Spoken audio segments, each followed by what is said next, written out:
Welcome back to Magic Mishaps 11, everyone. I know it's been about 2 weeks since we had a new episode, but yeah, feeling better.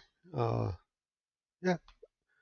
Anyways, last we left off, our group of adventurers, Fracturebound, was studying the gravity fluctuations in the Skyfall Vault, and then just before then they were on the move, uh,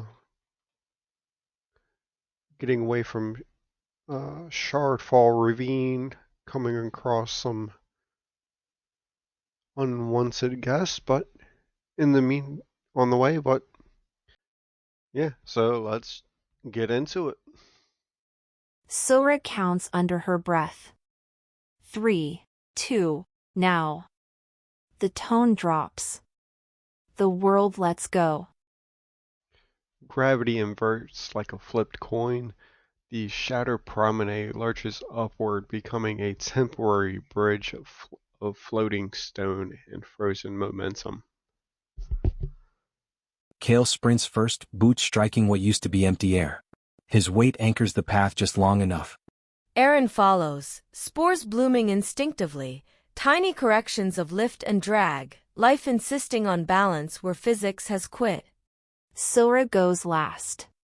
For a heartbeat, she's falling up toward the Skyfall Vault's broken hole. And then the breach opens a vertical wound, and mirrored stone peels apart, reacting to the harmonic dip exactly as predicted. They dive through, and then gravity snaps back. They hit the interior wall hard, sliding along the gold veined crystal before tumbling into the chamber that feels wrongly calm. Inside, gravity is stable, a little bit too stable. The space is cylindrical and vast, its walls lined with concentric rings of arcane machinery, slowly rotating and siphoning energy inward like a millstone grinding light. Suspended in the center are containment pylons, and with them, shadow wings, fragmented crowns, divine silhouettes, dimmed and distorted, bound in lattices of perfect geometry. Aaron's breath catches. They're alive. Kale draws his blade quietly. Then we're not leaving empty-handed. As the breach seals behind them, internal sentinels. That's a bit hard to say.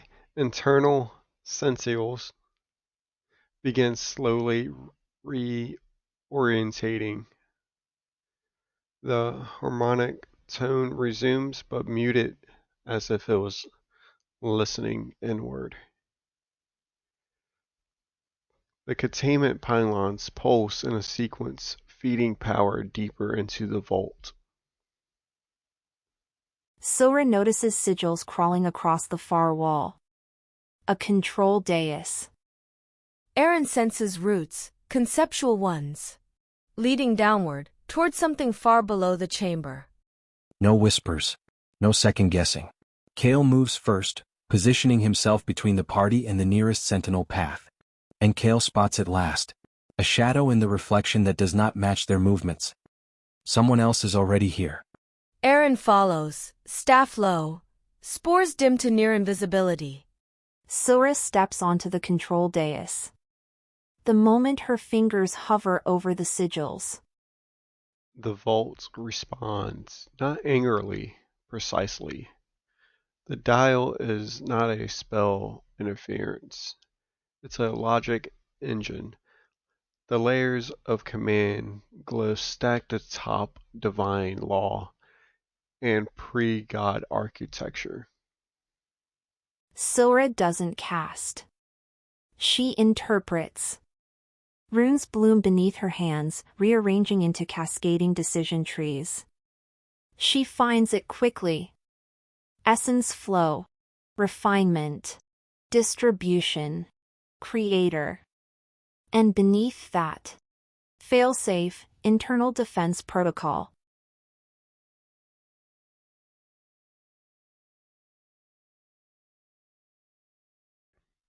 And for a breath, it looks like it's working. The pylons dim slightly. One divine silhouette stirs.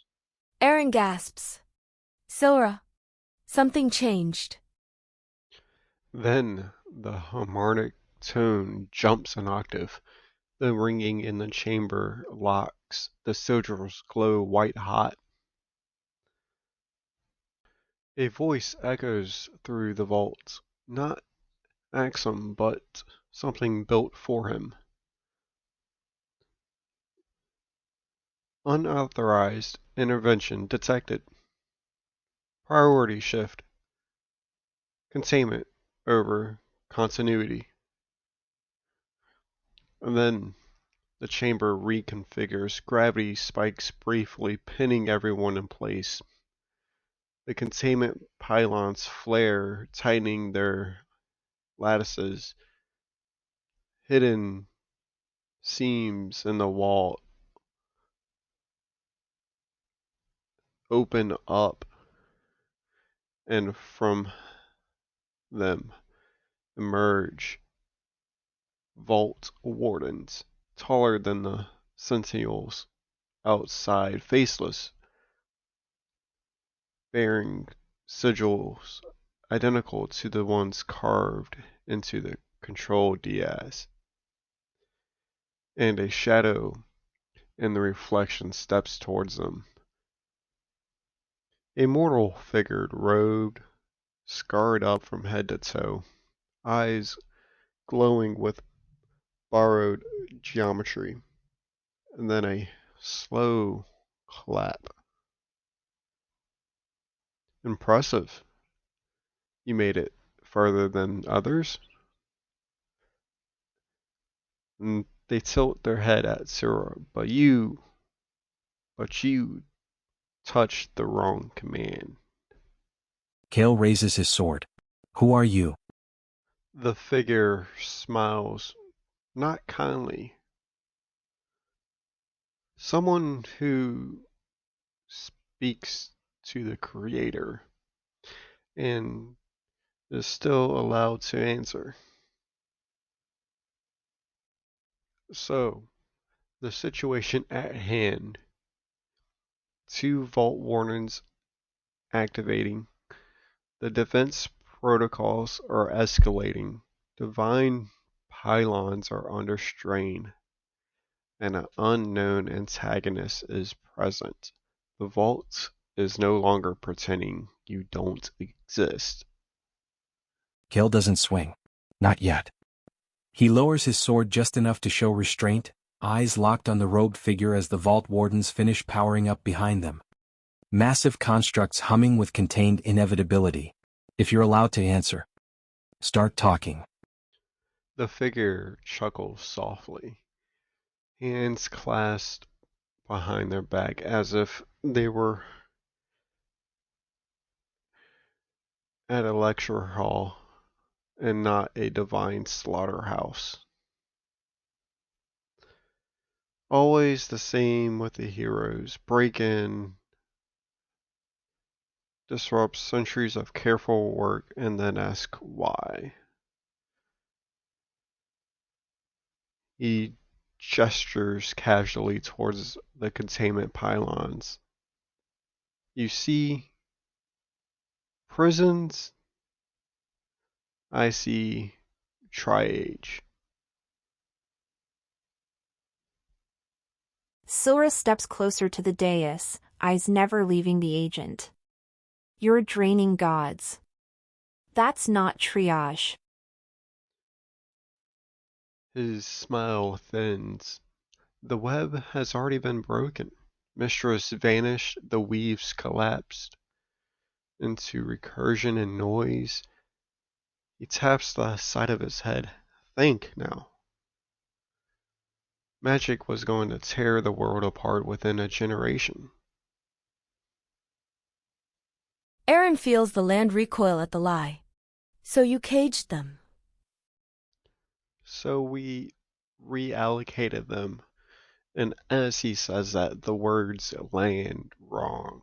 They sit heavy on their shoulders. He spreads his hands, sigils orbiting their wrist. Gods are not mortal agents, they're infrastructure. A vault warden takes a step closer, slow, deliberate.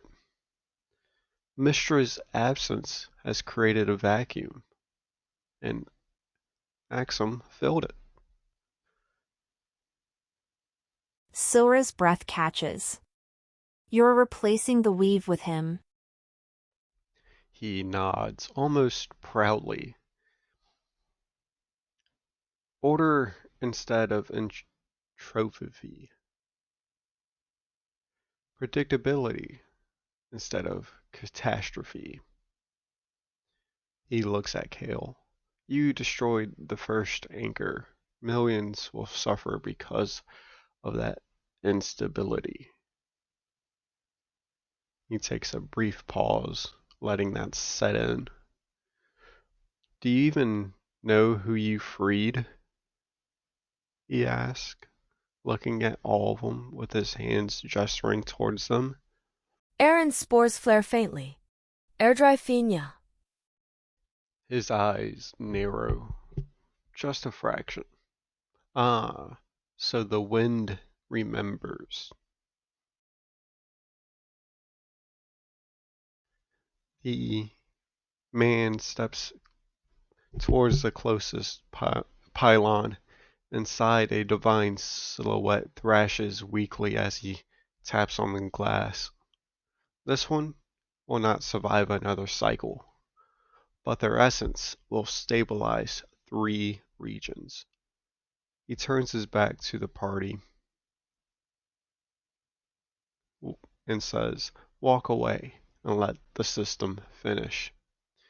Or keep breaking anchors and watch the world drown in miracles it simply can't survive. The Vault Warden lock targeting sigils on the party. The offer is genuine. So is the threat at hand. Kale doesn't move his blade, but his voice hardens. If you're right, show us. The Vault Wardens pause mid-advance as if waiting for authorization. The man studies Kale for a long moment, then exhales, almost relieved. Good, you should ask. He turns back to the dais and places his palm against it. The sigils don't resist him, they welcome him. The chamber darkens, the pylons dim, and the air between them folds inward, becoming a vast projection, too big to illuminate, or too big to be an illusion, too precise to be a lie. You see the world as it was going to be.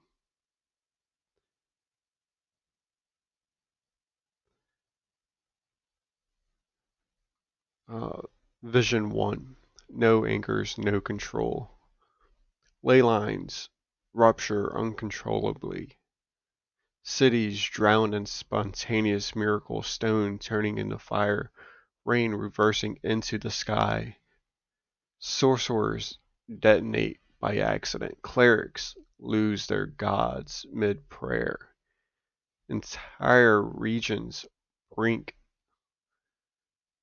on the verge of chaos as they blink in and out of existence for seconds at a time, then return wrong. That is a decade without intervention. He looks at them. Sora's stomach drops. Vision 2. Anchors maintained. The image shifts. The magic flows in the region. Predictable channels. Crops grow continuously. Healing magic works, but only within parameters. Resurrection is impossible now. The sky no longer drifts. The world survives, but feels flat. Aaron's spores curl inward. The land is quieter. He takes a small breath. Stable.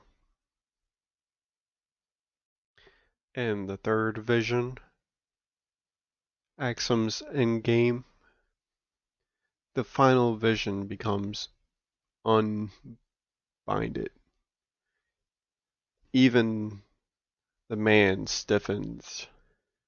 A future where anchors are complete, where Axum's presence replaces the weave entirely.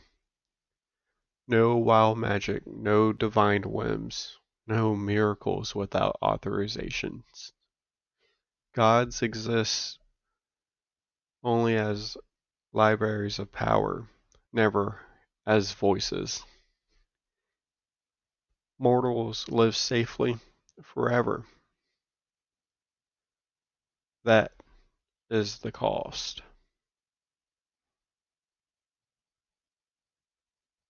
Silence crushes the chamber. Sora notices it first. The projection flickers. Not in the chaos future. In the ordered one. She squints. That second vision. Your shaving probability.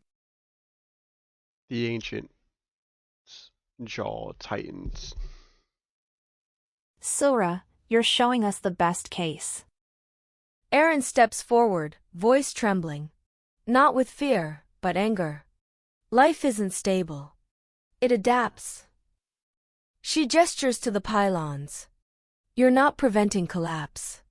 You're freezing the world mid-breath. Kale looks at the final vision again. Then at the divine prisoner nearest him. Barely moving. Kale and Mistra? He hesitates just long enough. Necessary absence.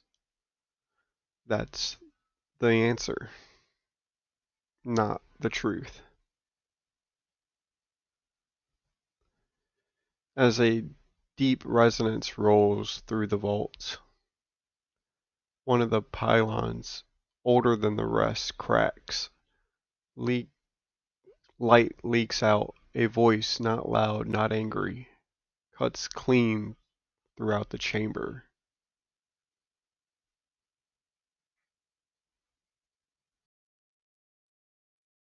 He lies by omission. The vault warden immediately reactivates. Sigils blazing red. The agent spins. No. Contain that. Too late. Something ancient has decided to speak.